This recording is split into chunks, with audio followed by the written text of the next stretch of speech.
بسم الله الرحمن الرحيم. الحمد لله وحده والصلاة والسلام على من لا نبي بعده. Ishimwe kuzo nizuiteka Allah subhanahu wa ta'ala. Amahoro yasakare ku ntumwa Muhammadin sallallahu alayhi wasallam. We hamwe n'umuryango we n'abasangirangendo be n'abandi bose bazagera ikirenge mu cyabo kugeza ku munsi wa nyuma.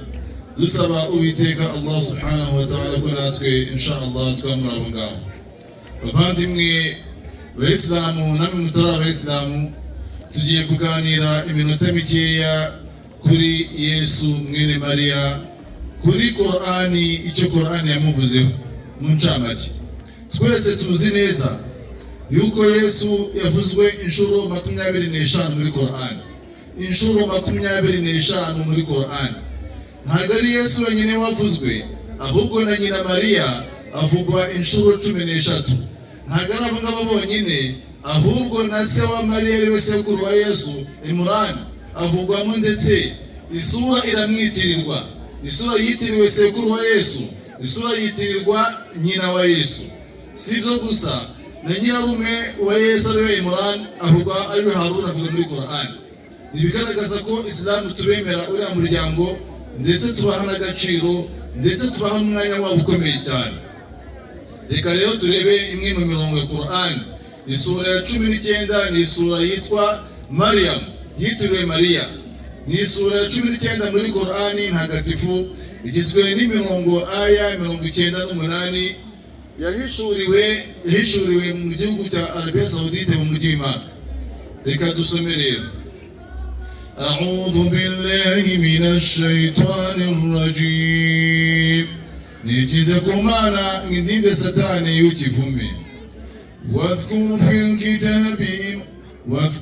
الكتاب مريم إذ انتبذت من أهلها مكانا شرقيا. فابقي هو مريم جتبوش القرآن يا محمد. ويتروا رقا مرجانقوي. Akaja hagana yurasirazuba bw'umusigiti mutagatifu wa Yerusalemu. فاتخذت من دونهم حجابا فأرسلنا إليها روحنا فتمثل لها بشرا سويا. maze agashira urusika hagati nabo, nuko tumwoherereza roho wacu Malaika Jibril, Malaika Gabriel, amwiyereka mu ishusho ry'umugabo uteye neza. Ahangaha Malaika yoherejwe na Allah kugira ngo amuhe inkuru nziza, amubwire inkuru imugenza. Ahangaha rero Mariya mubonye yagize ubwoba, Mariya mubonye yagize amakenga, ati uyu mugabo ntagasha kumuhohotera, ese uyu mugabo ntagasha kungirira ibyamfura mbi. قالت إني أعوذ بالرحمن منك إن كنت تقيا. Mariya aramubwira ati mu by'ukuri niragije Nyagasani nyirimpuhwe, ngandindi kibi taguturukaho, niba koko utinya Imana ntunyegere. Niba uri umuntu utinya Imana ugandukira Imana, uramenye ntunkoreho. Nibwo Malaika Gabriel ariwe Jibril yahise amumara impungenge, amubwira ko atari umuntu, amubwira ko atari umunyabyaha, atagenzwa no gukora ibyaha. Qala innama ana rasulu rabbiki liahaba laki ghulaman zakiya. Malaika aravuga ati mu by'ukuri ndi intumwa ya Allah, Nyagasani wawe, ije kuguha inkuru y'impamo y'umuhungu wejejwe ibyaha. Yahise amubwira misiyo yari imugenzaga, yahise amubwira impamvu ari aho ngaho, ikimugenza n'ubutumwa muzani. Ahangaha umwari Mariya yagize amakenga, agira ugushidikanya. Ntabwo yibazaga uburyo umwana w'umukobwa w'imyaka 11 yasama akabyara. Ntabwo yashyingiwe, nta mugabo yigeze, nta mugabo yashatse, nta mibonano yakoze, nta n'ubusambanyi yigeze yegera. Ese ibyo byashoboka bite? قالت أنى يكون لي غلام ولم يمسسني بشر. قالت أنى يكون لي غلام ولم يمسسني بشر ولم أك بغيا. Mariya aravuga ati ni gute nagira umwana, ni gute nabyara, kandi nta mugabo nigeze, ntabwo nigeze nshingirwa, ndetse nkaba ntarigeze niyandarika ngo nkore uburaya.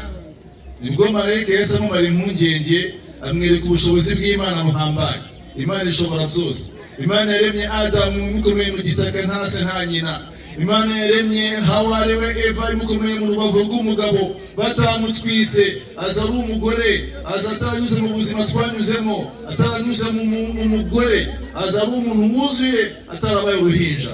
Rero Imana yakoze ibyo byose, ishoboye kuba yakurema nawe, yarema umwana wawe ugiye gutwita nta mibonano, nta nzira isanzwe yanyuzemo. قال كذلك قال ربك هو علي هين ولنجعله آية للناس ورحمة منا وكان أمرا مقضيا. Malaika aramubwira ati uko niko bimeze. Nyagasani wawe aravuze ngo, aravuze ati byo kuri njye biroroshye. Turashaka kumugira ikimenyetso ku bantu kigaragaza ubushobozi bwacu n'impuhwe ziduturutseho, kandi ibyo ni iteka ryamaze gucibwa. Imana ishobora byose. Imana kuba yarema Yesu nta se biroroshye. Kuba nk'uko umuntu yaremwa, nk'uko twabivuze, Adamu sekuru w'abemera, sekuru w'ikiremwamuntu, n'umugore we Hawa ariwe Eva, uburyo baremetse Imana yabaremye birahambaye kandi birakomeye kurenza wowe. Buryo Imana igiye kurema Yesu wowe, igiye kumukurema nta papa, nta mubyeyi w'umugabo, mama wawe nta mibonano yakoze kugira ngo agusame. Ako kanya marayika kimubwirira iryo jambo, فحملته فانتبذت به مكانا قصيا. Nuko Mariya aramutwita, marayika kimugezaho iyo nkuru ko amuzaniye inkuru yo kuzabyara umwana w'umuhungu. Ako kanya Yesu asama Yesu, ako kanya maze amwitabura no kure y'abantu. Yimuka aho yari ari mu musigiti w'i Yerusalemu, ajya ahandi hantu kugira ngo nyine azirinde intonganya z'abantu, azirinde amagambo y'abantu, azirinde inkuru z'abantu bamucyurira bati iyo ndawe yivanye hehe n'ibindi n'ibindi. Ubwo yamutwise amezi 9 amaze kuzura. Qur'an iti فأجاءها المخاض إلى جذع النخلة قالت يا ليتني مت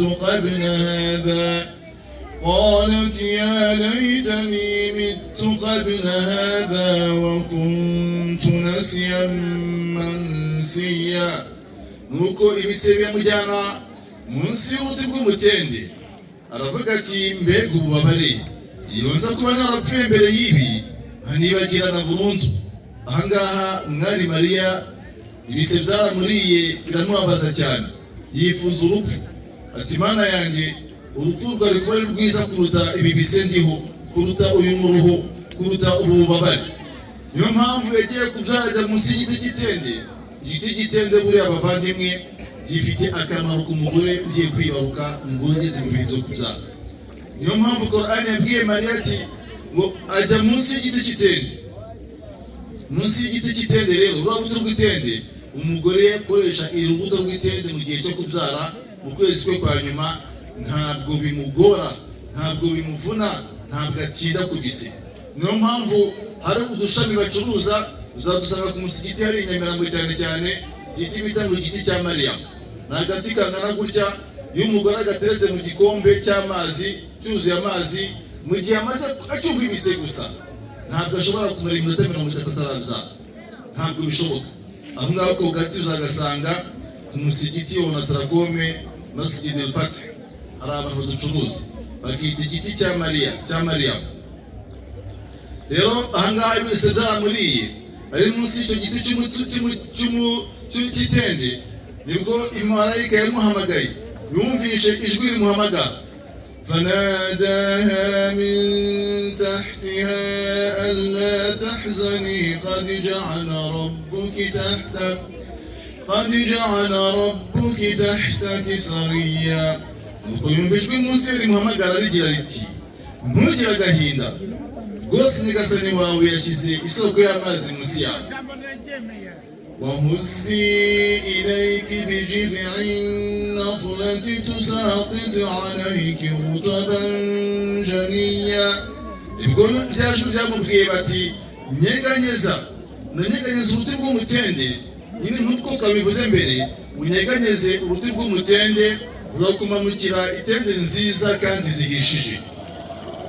Arabwirwa ati فكلي واشربي وقري عينا فإما ترين من البشر أحدا فقولي إني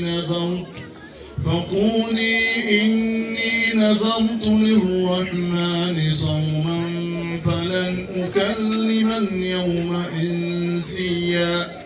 Ibwo Yesu ahabwa amategeko akimara kubyara, irya unamwe kandi mwishime kubera umwana. Nugira umuntu ubona uvuye uti mu by'ukuri nje niyemeje guceceka kubera Imana nyir'impuhwe, bityo uyu munsi nta muntu uza kuvugisha. Imana yamuhaye itegeko ry'uko nta muntu bavugana uwo munsi wose, amasaha 24 nyuma yo kubyara Yesu. Ntugire umuntu uvugisha kubera iki bavandimwe? Ntabwo yari kubona igisubizo yahabana, igisubizo cyo kuvuga aho yavanye umwana, igisubizo cyo kubwira abantu ngo banemere inzira Yesu yanyuzemo kugira ngo nyina musame. Ntabwo ubwenge bwa muntu icyo gihe bwari kubyakira, nta nubwo bari kubyemera. فأتت به قومها تحمله قالوا يا مريم لقد جئت شيئا فريا. Nuko Mariya agera muri bene wabo amuteruye, amaze amasaha atageze kuri atatu amaze kubyara Yesu. Yesu asubira iwabo ajya kuri bene wabo ateruye Yesu ari uruhinja, maze bamubonye baravuga bati yewe Mariya rwose wakoze amahano. يا أخت هارون ما كان أبوك امرأ سوء وما كانت أمك بغيا. yewe mushiki wa Harun, Sonia w'umuntu mubi ndetse na nyoko ntiyari indaya. Ese uyu umwana wabyaye utarashyingiwe, udafite umugabo, utarakoze ubukwe, uwo mwana wamuvanye hehe? Si ubusambanyi wakoze? Abantu bose bamushinja ubusambanyi. Ahangaha Imana yakoze icyo gitangaza, yari kongera gukora ikindi, byasabwe gukora ikindi gitangaza kindi kimugira umwere, kigaragaza ko Yesu atavutse mu nzira mbi, kigaragaza ko nyina Mariya atamusamye mu buryo bw'uburaya bw'ubusambanyi. Ni igitangaza cya mbere Yesu yakoze, igitangaza utabona mu bindi bitabo, igitangaza cyagaragaye muri Qur'ani ntagatifu yonyine. Nuko Yesu yavuze uruhinja, Yesu yavuze amaze amasaha atavutse. Yesu yabwiye abantu wari we, abwira abantu uburyo yavutsemo, abwira abantu misiyo, ubutumwa umugenza n'icyo azakora ageze hano ku isi. فأشارت إليه قالوا كيف نكلم من كان في المهد صبيا. Mariya Yesu yerekana Yesu amuteruye, ngaho ni mumwibarize. Abantu baratangara bati ngute twavugana n'uruhinja rukiri mu ngobyi, uruhinja ruvuze ako kanya, mwana ukivuka uwo munsi nta masaha atarashira yatuvugisha ati. Bavandimwe, Yesu ati قال إني عبد الله آتاني الكتاب وجعلني نبيا. Yesu aravuga ati mu by'ukuri ndi umugaragu wa Allah, yampaye igitabo anangira umuhanuzi. وجعلني مباركا أينما كنت وأوصاني بالصلاة والزكاة ما دمت حيا. Yanamundagajeho imigisha aho nzaba ndi hose, anantegeka gusari no gutanga amaturo igihe cyose nzaba ndiho. وبرا بوالدتي ولم يجعلني جبارا شقيا. Yanantegetse kumvira mama kandi ntiyangize umwibone cyangwa ngire umunyabyago. والسلام علي يوم ولدت ويوم أموت ويوم أبعث حيا. Amahoro nabe kuri nge umunsi navutseho, umunsi nzapfiraho ndetse n'umunsi nzazurirwaho. Avuze ibintu bitatu: amahoro ambi y'umunsi navutseho, umunsi wari urangiye, umunsi nzapfiraho. Ahangaha abayisilamu muri Islamu twemera ko mu bimenyetso 10 biranga imperuka bikomeye harimo kuzagaruka kwa Yesu. Twebwe abayisilamu tuzi Yesu isaha azaziraho, tuzi igihugu azamanukiramo, tuzi n'umujyi n'umusigiti n'isaha.